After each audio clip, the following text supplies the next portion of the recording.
Today on CityCast Chicago, starting this weekend, you can learn the art of writing pasanka. That's a centuries-old Ukrainian tradition of decorating real eggs. They're beautifully designed in every color and style you can imagine, way more intricate than your average Easter egg. We first learned about this tradition last spring, and we're sharing it again as we mark the one-year anniversary of the war in Ukraine. It's Thursday, March 2nd. I'm Jacoby Cochran, and this is what Chicago's talking about.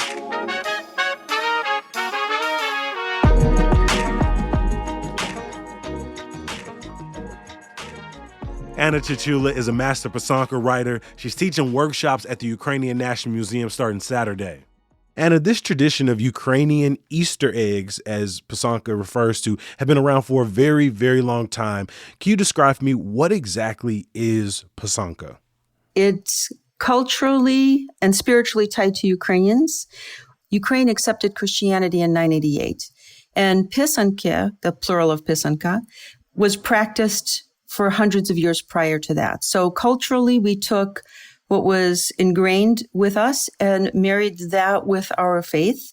And so it has become part of the Easter tradition, but it does have sort of its pagan roots. When you started plowing your field, you would start with a pisanka and you would end with a pisanka. It was a blessing. It was a talisman. It was a symbol. It is most succinctly a message, a prayer, what you send out into the world. The designs are as varied as the states that are, the oblast in Ukraine. They're very intricate. They're very colorful. They're easily breakable because we hollow them out nowadays. Why do they refer to it as writing pasanka versus painting or drawing or decorating it? I know that it comes from the word to write, but why was this considered writing versus, maybe drawing? This has always had a message tied to it. So all of these things are, for as beautiful as regular Easter eggs are, and they can be decor, this is not decor. This is, folk art that is an expression. And so it has just always been a form of writing. Some pisanka are very simple in their look, but very meaningful in their message. Is it just sort of a rite of passage, everybody at some point learns to do it, or is it tied to particular cultural practices like, weddings, birthing ceremonies, people moving to a different country? Pisanka were ancient, and it was probably a rite of passage in spring. We now tie it to Easter. Your mother teaches you sort of like this High Holy Week before Easter. You would have the eggs ready. Your mother would prepare the dyes. You would say a prayer, clear your mind, because you need to be able to be in a positive space to write a pisanka. If you have angry feelings, it doesn't turn out well at all, just like any art form. And then they became tied to our cultural identity. I imagine many times that, how many generations ago did a Ukrainian woman related to me, one of my ancestors, do this same thing? I mean, I feel so connected to the past. I feel so connected to the Ukrainian culture, to the ancient culture. You would give them as gifts. You would give them as gifts at Easter time after they were blessed. You would give them as wedding gifts. You would give them as graduation gifts. There are people who buy goose eggs, or there's other artists who have ostrich eggs where when you graduate college or you get your master's, you get a beautifully decorated ostrich egg. It's a very impressive thing. I know the curator at the museum, she received pisanka to take with her when she left Ukraine and came to America. So these are blessings, and each thing has a meaning. The colors, white is purity, yellow is wisdom, blue is, blue sky, magic, blessings of all kinds. So all of those messages go with you. Older people sometimes get a black and white egg, really detailed, really beautiful, but they're more somber. It's a full life. They're preparing to move on into the next step. Younger people get very bright eggs, red, yellows, bright green, bright blue, because they're vibrant.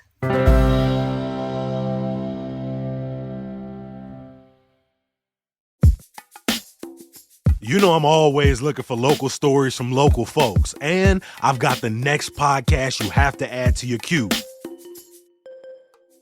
You Didn't See Nothing tells the story of Leonard Clark, a 13-year-old black boy who was beaten into a coma by a gang of white teens in Chicago back in 1997. But It's also the story of host and Southsider Johann Slakor, who couldn't stop thinking about this hate crime even after the media coverage turned to stories about reconciliation and racial healing.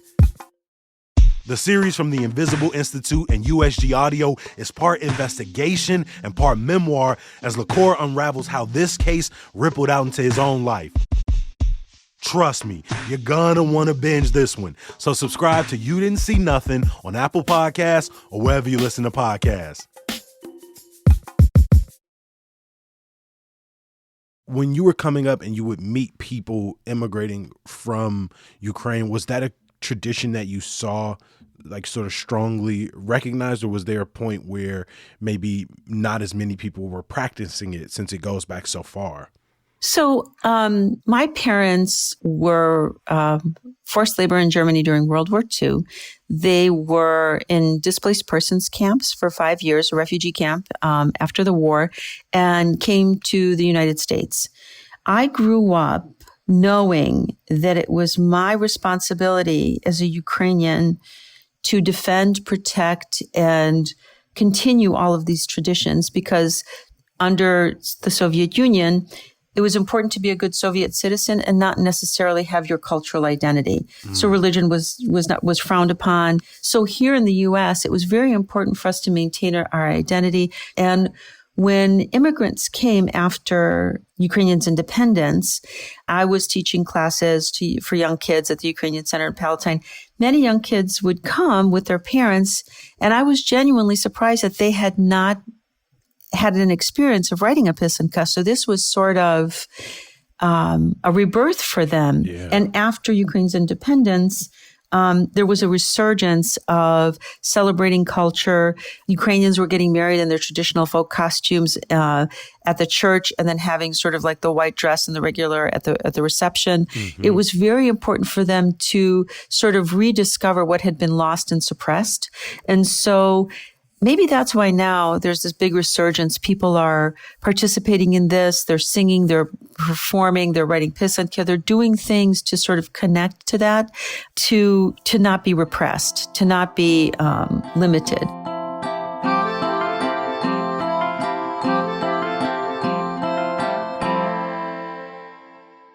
There's such a satisfaction. There's a Zen moment that happens when you start working on an egg that you lose track of time and you have no idea that it's 3 a.m. and you're still working on an egg and you're still doing touch-ups, and then time just flies. Anna, can you walk me through the process of creating pisanka? How do I go from grabbing an egg out of, maybe a carton in my refrigerator to getting a finished product? Can you kind of walk me through that from start to finish? I'd be happy to. So usually if you're going to pick an egg, you have to make sure that it's not cracked, not lumpy, not bumpy. That's a nice shape. You should bring it to room temp. You're going to make sure that it's properly washed with vinegar and water, because commercial eggs have sort of a film on it. Then you will select your design. You do that with a pencil lightly. And you need dyes. They're aniline dyes. You buy them with a kit. You mix them with water and with vinegar, and then you get that set aside.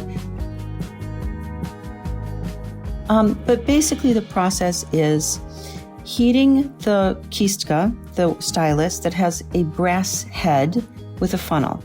And then you fill the back end of the kistka with beeswax. And the egg is white when you start. That's the design. Most are. And whatever you write on the egg, when the egg is white, will remain white, because you're capturing the color of the shell under the beeswax. So follow me. This is how it goes. You do the design in layers by color. First white, then maybe yellow, then maybe orange, getting darker and darker as you go.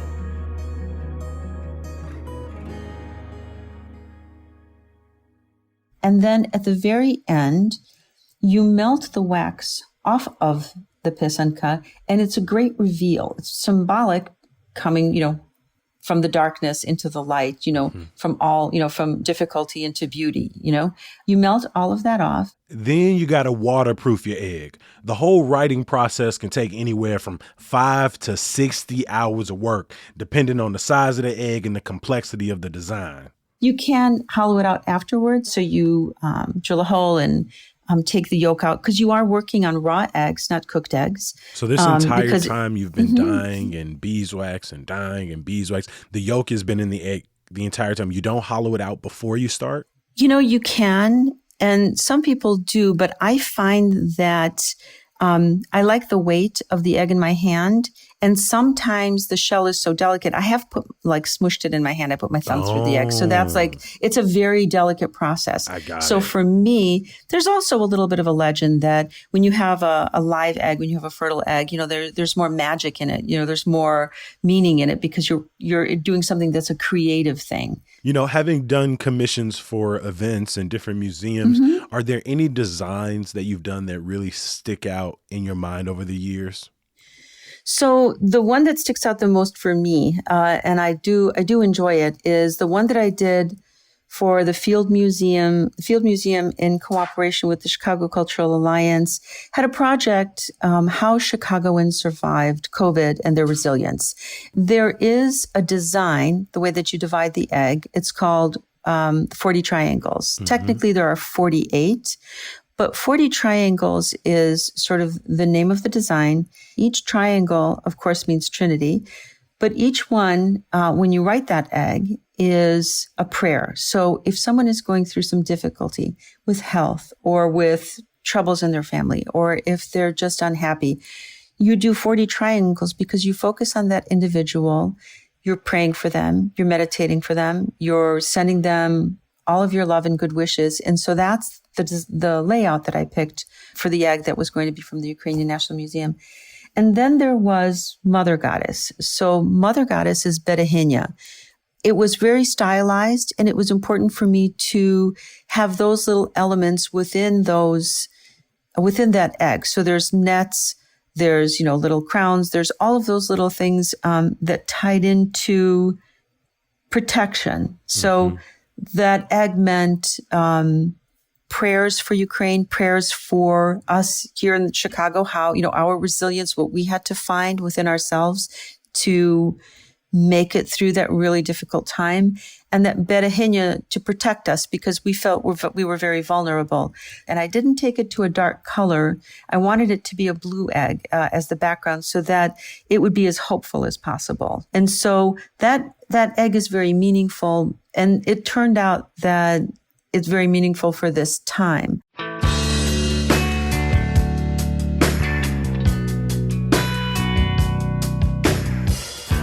Anna Chichula is an artist and teacher showcasing the beautiful work of Ukrainian Pysanka. Anna, thank you for joining us on CityCast Chicago. Oh, thank you so much. I appreciate it.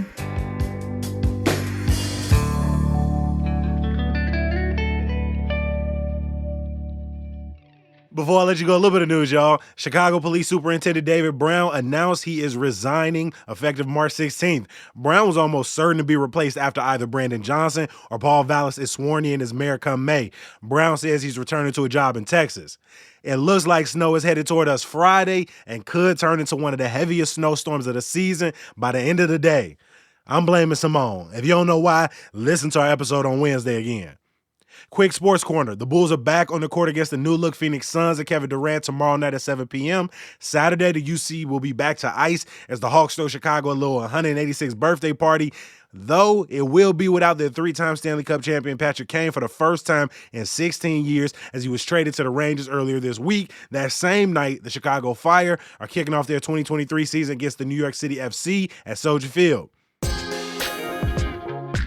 And some good news to get you through. In honor of next week's observance of Holi, the Hindu Festival of Colors, Navy Pier is hosting a celebration this Saturday from 1 to 5 p.m., including live music and dance. As always, we appreciate you for listening.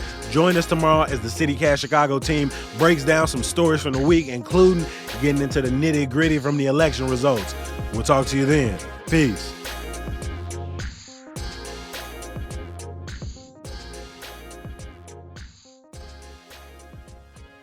I blame you, Baloney. I blame you.